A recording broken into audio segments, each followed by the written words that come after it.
Ngayon lang buwan, di na babae ang pinagkakaabalahan ni Boy Tapang dahil isinasa publiko niya ang pagbili ng isang sports car.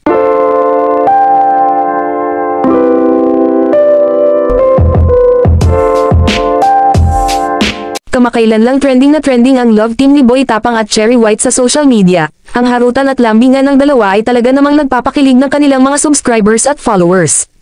Pero ang lahat ng iyon ay naglaho na parang bula, dahil sa may mga ilang bagay na di napagkasunduan, hanggang sa nauwi ito sa hiwalayan at demandahan. Pero ika nga nila, life must go on. Ngayon lang buwan, di na babae ang pinagkakaabalahan ni Boy Tapang, dahil isinasa publiko niya ang pagbili ng isang sports car. Mula Cebu kasama ang kanyang team, lumuwas ito ng Maynila upang bilhin ang sports car na ibinente sa kanya ni Awit. Halatang halata sa mukha ni Boy Tapang na super excited ito nang makita niya mismo ang sports car na kanyang inaasam. Niyayakap pa nga niya ito. Hindi natin siya masisisi dahil sobrang mahal ang presyo nito.